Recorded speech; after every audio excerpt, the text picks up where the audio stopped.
but I thank you for. Shabbat Shalom.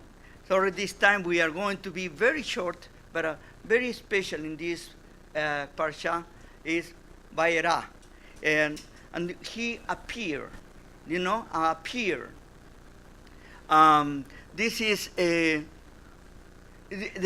idea here is an idea about vision. This is an idea about revelation. This is an idea about communication between the Creator and us. And we are going to see here in this portion that the Creator wants to establish a relationship with us.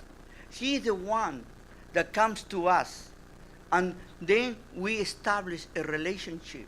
He established a relationship with Abraham Avinu, and he talks to him, and he shares with him things that he didn't know, and establish that relationship. But also, you're going to see that he talks or reveals to other people who are not like Abraham Avinu. He talks to the king of Gerar, and tell him what is he doing with Sarah. That is not right, no. And he's going to be in this process mentioning and having a relationship with different types of people. The other idea is about revelation, to see something that we didn't know. Sometimes comes to us this idea of revelation. And how the revelation comes to us is from some place. In the modern times, we use a lot this term, conscience. And you will be surprised about what conscience means to different people.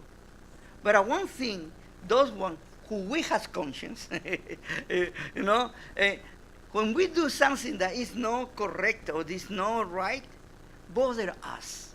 It's like we don't feel comfortable in our own bodies, and we need to try to do something different, or we need to try to make it right. Now, the question is, who is talking to us? Many people say, it's your conscience, it's yourself, your guilt, the sense of guilt, all those types of phrases that we're accustomed to hear. To me, there is a greater meaning. You see, from the beginning, and we have seen it here in Bereshit, the Borei Olam, our Creator, has made us to his likeness and image. And doing that, he has put himself in us. He has given his ruach to us. He has breathed on us. And doing that, he has given us certain characteristics that are very unique for us as human beings, are different to the rest of his creation, to anything, animal, vegetables, or mineral, whatever it is, asteroids or whatever. We are unique. And in this uniqueness, we have two things that plays roles. From one thing is about emunah, or faith, that we accept it. And from the other side, we have what we call it bechira chofshi, what we call it free will. And always looks like that there is a conflict between these two areas. Here we are going to see, for example, in this portion, at the end of this parasha, in chapter 22, we have a very, very special portion, the Akedah, that we have talked and discussed so many times, especially at the times of the high holidays. No,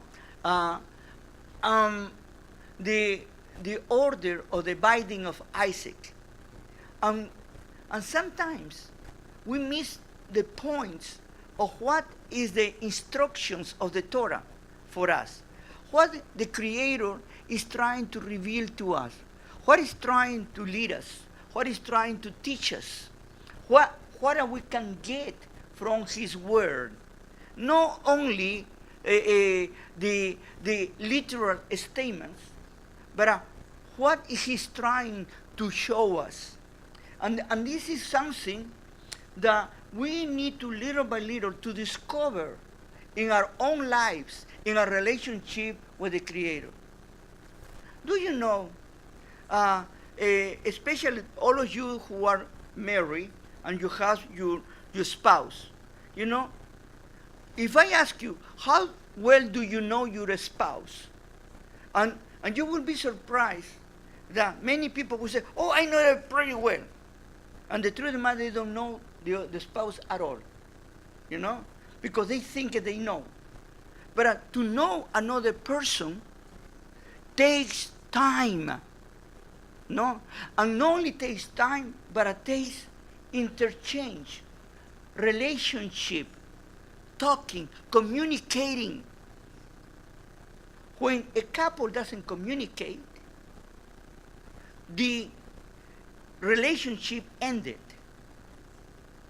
When there is no communication, there is no relationship.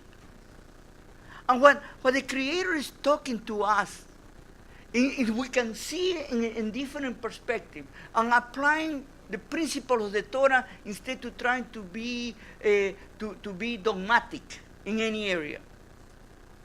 He's trying to show us that He wants to have a relationship with us.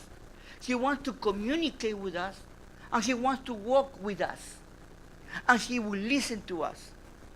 And He will allow us. Look at this. He will allow us to disagree with Him. He is the Creator. He knows everything. But He gives us the opportunity for us to make our points. And instead to destroy us, He listens to us. You know, and even He's going to go with us. Even though He knows that we're already wrong, but He said, okay, why? Because I want to show you that that's not the way that you think it is. And finally, you're going to see. You know, sometimes when we say, no, that's no. Especially, this is the way that we teach the children. You know? And the children we teach, we say, no. Okay? But you will be surprised sometimes when they get a little older. If you start explaining them why it's not good to do certain things, they're going to have a better way of reasoning and understanding better why. No? There are different ages and different ways to treat people. When you are very, very, very young, of course, you need totally limitations for your own protection. When you keep growing up and you keep maturing, the Creator is going to give you more room. And in this room that He's going to give it to you, you are going to exercise your own will. And exercising your own will, you are going to have the opportunity to communicate with Him and to check. And sometimes how you check? You check among ourselves. Because, you see, you are not the only one that has the Creator, as many people think. You know? There are people who think they're the only one that they know God. Nobody else has the understanding of the relationship with the Creator. No?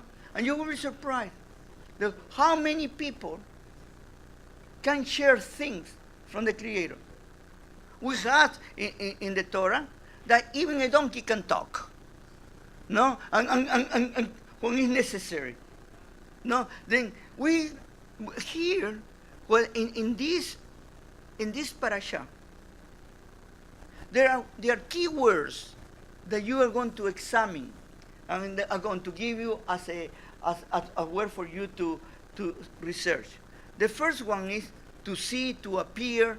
You know, that is a very important word. Almost in all the parashas, they saw, they look at that word is going to be.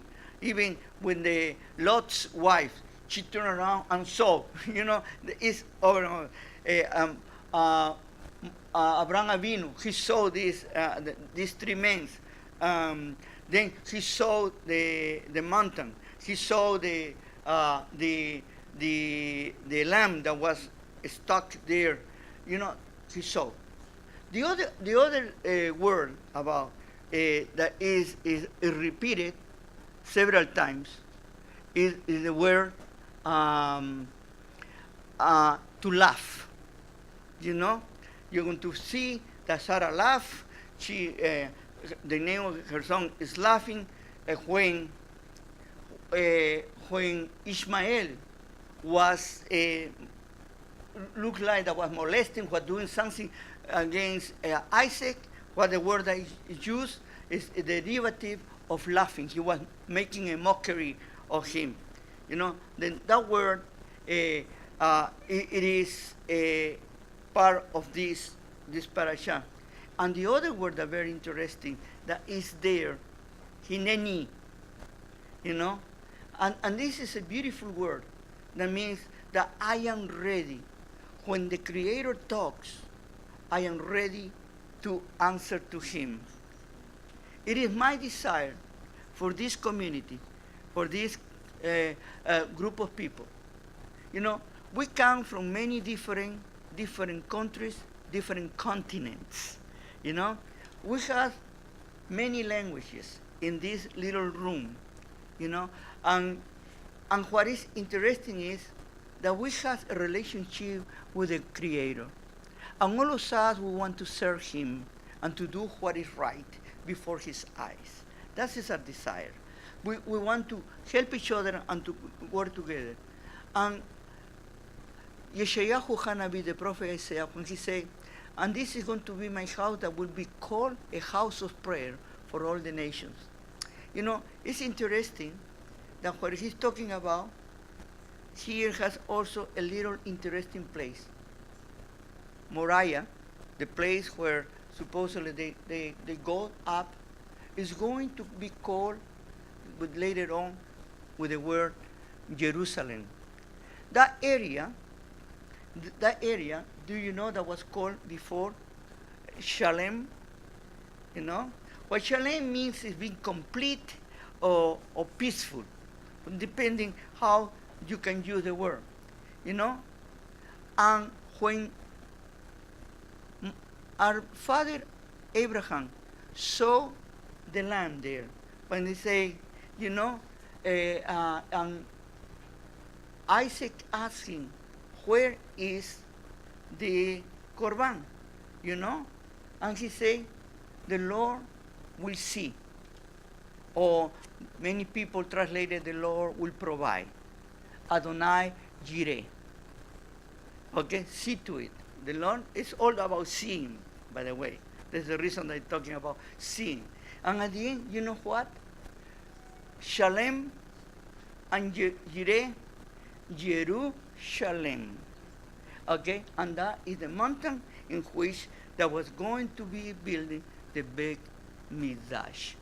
I hope that in this short talk to you, and I'm sorry that I haven't had more time to develop. We are going to do it later on, if you have the time. But to me, it's important. This parasha is very heavy, very, very heavy. When I say heavy, I mean that has a lot of things that are sometimes very difficult to understand. Even for our greatest sages, they have a questioning about things, about the apparition, about the three men. They're called later on, two of them, finally they're called Melachim, but at the beginning are called literally as regular men. And the word Melachim, the literal translation will be messengers. And then it is the Creator talking through the men, or is the Creator talking from different position, and how the Creator say, how I can go to Sodom and Gomorrah and I will not share this with Abraham Avinu. And when he shared with Abraham Avinu, he intercede for the city, And then there is a questioning about Abrino in the Midrashim. There are certain stories about that. Many people say among our sages that Sarah was a greater prophetess than Abraham Avinu, and this is a midrash that they show them. And then they say that why Abraham Avinu was not totally complete and he failed, because he will defend Sodom and Gomorrah. He will defend his own nephew, Lot, but he wouldn't even intervene to try to plead for the life of his own son, Isaac. Even when he was asked by Sarah to get rid of Ishmael, he didn't want to do it. And what the Creator who tell him, follow what Sarah, your wife, tell you, because I'm going to take care of this child, and they are going to be a great nation. They are going to move multiple nations. You see all this portion, there has so many things that we could only touch one point and be all night here, all day. Then, what I want to bring it to you is two basics about principles of the Torah. What is the Creator wants to teach us through all these incidents, through all these situations? One of the things that I can see is that we need to be always ready to receive a revelation from Him. Call it conscience or call it whatever you wanted to call it, but we need to be ready to receive, because He wants to have a relationship with us, and He wants a relationship communication. The second part it is that we need to learn not to take everything too serious. Sometimes we need to be a little bit softer. Sarah laughed. For her, it was an impossible thing. She herself said, I am an old woman. I ended my days as a regular woman. How am I going to get pregnant? That is impossible. I'm a poor Abraham. He's an old man. I don't think he can do anything. And Abraham at the end had the last word. He got Keturah, and he showed that he could. But anyway, you need to have a good sense of humor too. And the final point at the ending it is, Hineni, I am here, I am ready. And my question to all of you in this morning is, are you ready to serve Him? That is, I think, is the most important question that we can answer today. Shabbat Shalom to all of you.